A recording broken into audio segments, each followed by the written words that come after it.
Ouais, c'est bon, c'est rec.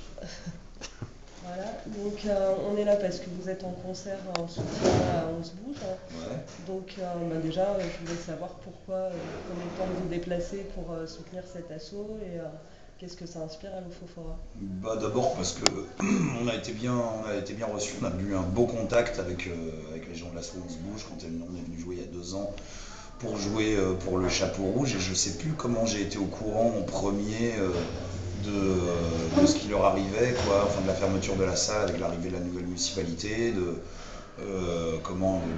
cette personne qui se retrouve sans boulot un peu du jour au lendemain, etc. Euh, je sais plus exactement comment ça s'est goupillé, mais on s'est eu rapidement au téléphone avec Franck de l'assaut pour dire bah voilà, on va te trouver une date. Moi j'ai demandé aux copains du groupe, et y compris aux techniciens, il faut le signaler que même les techniciens vont bosser gratos ce soir. Ouais. Et voilà, c'est pas tous les techos de tous les groupes qui sont d'accord pour jouer le jeu avec les artistes, n'est-ce pas? N'est-ce pas? Et donc du coup, voilà, ils doivent juste nous payer la location du camion pour aujourd'hui et le prix du gasoil pour rentrer à la maison. Et comme on Ok. était à Arles hier, bah tu vois, ça faisait un petit crochet. Et voilà, tout le monde a été ok. Si on est venu, c'est parce que c'est c'est bien sûr pour eux, mais c'est un peu aussi pour la symbolique de ce qui se passe au niveau de la culture, avec les élus et les pouvoirs publics en général dans ce pays, quoi, depuis quelques temps. C'est-à-dire que quand il y a des restrictions budgétaires, le premier truc qu'on supprime, c'est tout ce qu'il y a de culturel, Mm. ce qui paraît assez paradoxal quand on voit que par exemple les grosses boîtes aujourd'hui investissent dans la culture en ce moment. Par exemple, Lagardère qui est en train de construire une arena du côté de Bordeaux. Alors peut-être qu'on est un peu moins dans la culture, un petit peu plus dans l'entertainment, dans le Ouais. divertissement, tu vois. Mais en tout cas, c'est quand même un secteur d'avenir. Donc pourquoi les élus, enfin, qui comme d'habitude ont toujours un métro de retard, hein, quoi, enfin, qui veulent juste être la tête de proue locale de leur pouvoir politique, enfin de leur parti politique, je ne sais quoi, et qui veulent être comme leurs patrons, qui sont finalement des espèces de pantins animés par on ne sait pas quoi d'autre que l'ambition personnelle. Et donc, en ce nom-là, voilà, les gens, apparemment, monsieur le maire de Carcassonne en fait partie, voilà, ferme une salle qui fonctionnait super bien, qui faisait blinder tous les week-ends. Et voilà quoi, donc ça fait que on préfère que les gens restent chez eux et qu'ils se fassent chier chez eux. Le problème c'est que le manque de culture ça rend un peu con et ça rend pas les gens gentils forcément, tu vois. Donc voilà, c'est un petit peu pour tout ça. Parce que le Carcassonne, c'est pas forcément un cas isolé aujourd'hui, avec les revirements de municipalité qu'on a eu aux dernières élections municipales. Il y a un petit peu une gangrène comme ça qui s'infiltre petit à petit voilà, de déculturer la France, quoi. Donc nous, on est là pour essayer de contrer ce Cet mouvement effet-là. désastreux. Ok.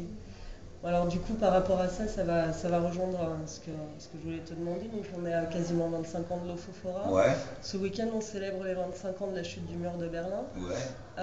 En 25 ans, qu'est-ce qui se passe? Qu'est-ce qui motive pour s'indigner?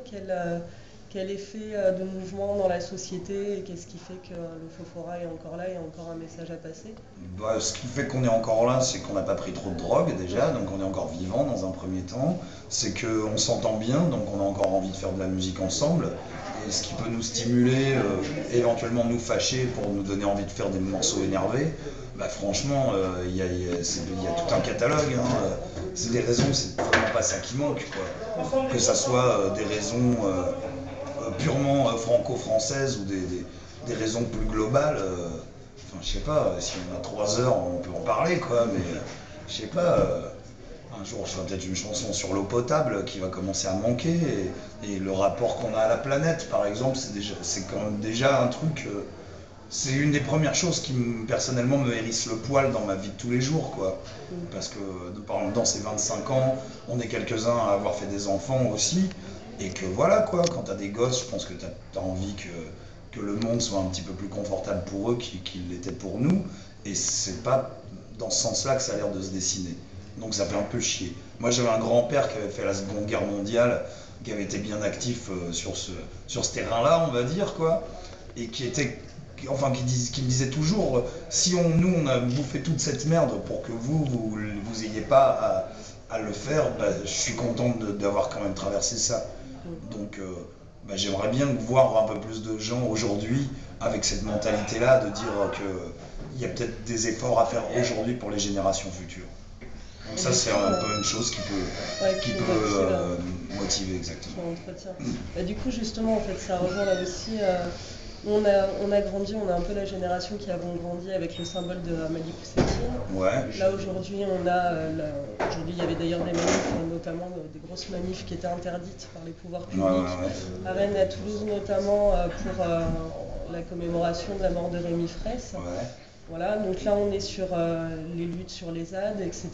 Du coup tu parles du combat écologique. Est-ce que le combat écologique c'est justement celui qui est vraiment en pointe maintenant et est-ce que c'est celui qui finalement est celui qui est fondamental pour faire évoluer les choses? Je pense que oui, je pense que c'est la base, enfin au même titre que faut investir dans la culture, il faut investir dans les énergies renouvelables. Et voilà, c'est deux secteurs d'activité qui sont à mon avis voilà, qui vont être décisifs pour l'avenir économique du pays éventuellement et puis pour l'avenir de l'humanité tout court quoi. Maintenant je me méfie toujours, voilà, moi je suis évidemment énormément attristé par des nouvelles comme enfin voilà le décès de ce jeune homme qui est apparemment un mec à la cool, lui son truc c'était la botanique, tu vois, qu'est-ce qu'ils allaient casser les manifestants à part des tas de sable là-bas, on se demande quoi, hein. Ils allaient pas replanter des arbres dans la nuit quoi. Donc on se demande un peu c'est quoi le lien qu'il y a eu entre le préfet et éventuellement les gens qui mènent ce chantier pour qu'on leur envoie aux manifestants des gens aussi déterminés, enfin des CRS avec des ordres d'intervention musclés comme ça. Ça, il y a un truc à ce moment-là. Ce qui m'étonne, c'est que personne ne pose la question, en fait, réellement, quoi. En tout cas, personne n'y répond. Par contre, on essaye de faire passer un étudiant en botanique pour un membre d'un groupuscule ou du Black Bloc, faut arrêter les conneries, mais en même temps de l'autre côté, moi je suis contre porter les gens, déjà c'était le cas avec Malik Oussekine, même si c'est des drames évidents, de faire des martyrs comme ça, tu vois, faire monter des histoires comme ça en histoire de martyrs, c'est retomber dans des facilités de communication qu'utilise et que usite même toute la classe politique. Donc faut bien se mettre, tu vois, comme les slogans un peu trop définitifs, faut vraiment faire gaffe avec ça. Les martyrs, c'est bon pour les religions, ça n'a rien à foutre, je crois, dans la contestation en tout cas. C'est mon avis, peut-être que je vais en faire rebondir certains, mais c'est mon avis personnel quand même. Du coup, justement, comment tu penses qu'on peut lutter contre cette récupération des luttes écolo? Et notamment, quand tu vois par exemple le phénomène du Sea Shepherd qui ne s'est pas forcément dissocié des propos de la fondation Brigitte Bardot ou ce genre de choses. Bah nous, tu vois, on invite Sea Shepherd ces derniers temps et c'est vrai que ça peut poser problème, hein. Maintenant, je me dis que ils ont peut-être pris l'argent où il était et que voilà quoi. Maintenant, c'est vrai que c'est un peu c'est problématique. Ça me fait un peu grincer les dents quand même. Il va falloir que j'en discute plus sérieusement avec ces gens-là, quoi. Mais la récupération, elle a toujours lieu, quoi qu'il advienne, quoi. Maintenant, le vrai moyen de ne pas se laisser récupérer, c'est de ne pas quitter des yeux son objectif premier, quoi. À partir du moment, ça marche un peu pour tout, quoi. Pour tous les projets, quels que soient les obstacles que tu rencontres, c'est de te rappeler pourquoi tu es là et pourquoi tu fais ça, quoi. Et pas d'un seul coup déplacer le truc ailleurs, quoi. Mais c'est évident et c'est que n'importe quelle histoire de ce genre-là se fait récupérer d'un côté comme de l'autre, quoi. Voilà, on est dans une société la société du spectacle et de la communication fonctionne comme ça. Maintenant, c'est aussi un petit peu aux gens qui se prennent les nouvelles dans les oreilles d'avoir un esprit critique, mais ça, c'est pas forcément évident. Pas forcément le plus simple. Et du coup, et ce sera ma dernière question, en quoi tu penses que la musique peut être porteuse de solutions alternatives, justement? Quel regard tu peux porter sur les questions d'autoproduction, sur la façon de travailler sa musique? Est-ce que ça peut contribuer à participer justement à ce combat-là, ou est-ce que tu penses que chaque chose a sa place finalement? Bah, les gens font bien comme ils veulent, hein. Il y a des gens qui disent oui, un artiste, c'est là pour vendre du rêve, c'est là pour créer, c'est pas là parler de politique, etc. Moi, je pense que quand même, à partir du moment où tu as envie d'exprimer sur une toile ou dans une chanson, c'est que le monde ne te satisfait pas et que tu as envie d'en dire quelque chose d'autre, que tu as envie de le repeindre en une autre couleur. Donc à partir de ce moment-là, c'est déjà une forme d'investissement politique, si tu veux. Après, évidemment, la manière dont on peut le faire, mais tu vois, par exemple, nous... pour revenir aux compromissions que des fois on peut être amené à faire, nous on a commencé notre carrière, entre guillemets, dans une majeure compagnie, tu vois, et on s'en est servi.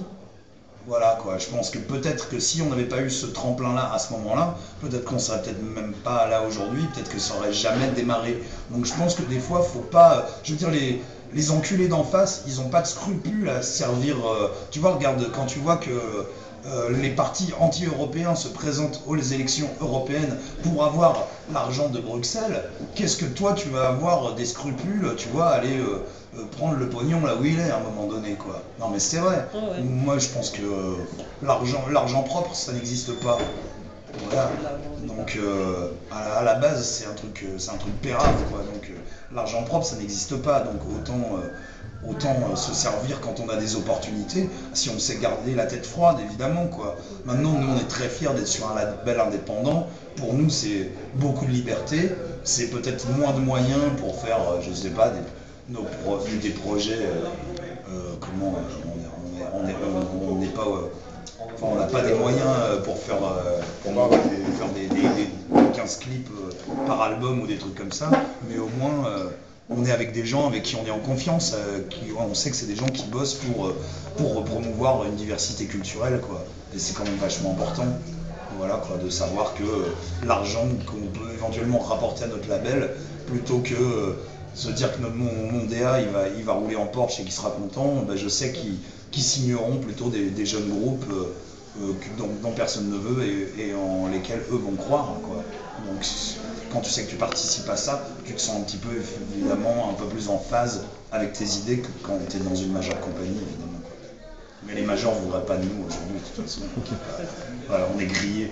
Et c'est plutôt une bonne nouvelle, C'est non? plutôt bien, ouais, ça va, ça nous va comme ça. Voilà, ce sera le mot de la fin du coup. Merci beaucoup. Merci beaucoup.